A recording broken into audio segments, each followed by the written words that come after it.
made his move to get McCain's seat filled by a real conservative.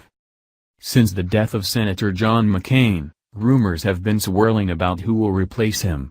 His daughter Meghan McCain, a co-host of The View, and his wife Cindy McCain have all had their names thrown out there. However, the Arizona governor has also been in contention as well. Regardless, the announcement of who will actually fill it will not come until after the ending of all the funeral services. The Daily Caller reported.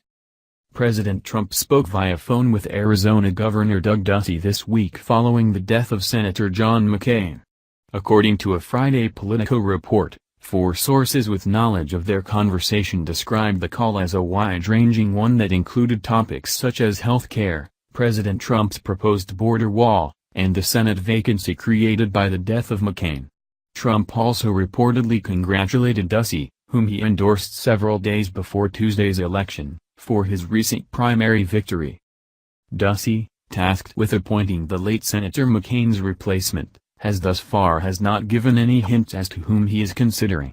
We have stated repeatedly that we would not discuss an appointment to the seat vacated by Senator McCain's passing until his life is honored and he is laid to rest.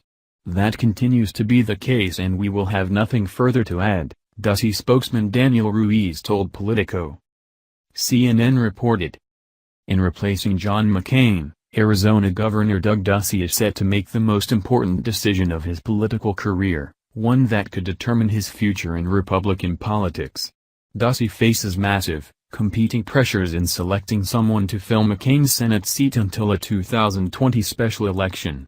Donald Trump and his supporters will want a reliable vote in the Senate and will blame Ducey if his appointee breaks with the president. McCain's camp, meanwhile, could prefer someone in the maverick mold or a placeholder who wouldn't seek re-election.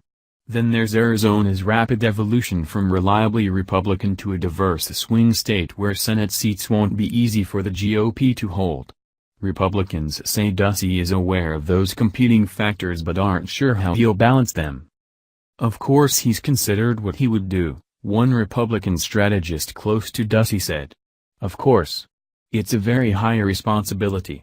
But, the strategist said, Ducey directed aides and advisors to not engage in any kind of speculation at all about the appointment, including discussing what qualifications and background Ducey might be looking for, until after McCain was buried in Annapolis, Maryland, on Sunday. I don't think he wants to look backward. He's a young man, politically speaking, and so he wants to be able to narrate something about him here too, said veteran Arizona GOP strategist Chuck Colin. Arguably this is the biggest decision of his career. The former chief executive officer of Cold Stone Creamery, Ducey brought a cold, corporate style with him into the political world. If you cross him, you're done, one Arizona Republican said. He's got a very tight hand on that ship. For a governor, Ducey's political orbit is small. His chief of staff, Kirk Adams, is a former Arizona House Speaker who serves as Ducey's primary go-between with state lawmakers.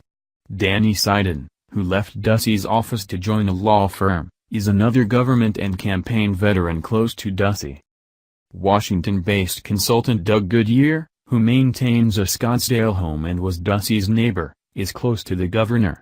And Republican strategist Danny Diaz was Ducey's general consultant before he managed Jeb Bush's presidential campaign. Ducey has a working relationship with Trump, those close to him say, and Trump's endorsement of Ducey after Tuesday's primary could be read as a sign that the White House is paying attention to his moves, but he's closer to Vice President Mike Pence, who was elected governor of Indiana 2 years before Ducey became governor of Arizona. Anonymous sources in Ducey's inner circle of friends said that they were not sure who the governor was going to choose as of Wednesday. Ducey's office has only released one lone statement by a senior advisor known as Daniel Ruiz which he sent to reporters last weekend.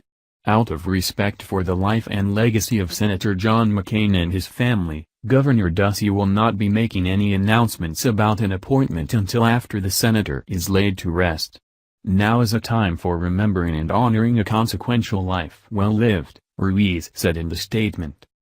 Despite the fact that Ducey's camp is relatively mum on the issue, Speculation has continued with Arizona Republicans about the women that Ducey has appointed to various positions in the state government who might be in consideration for the Senate spot. One person, in particular, Senator Jon Kyl, is being discussed. Kyl retired over 5 years ago and was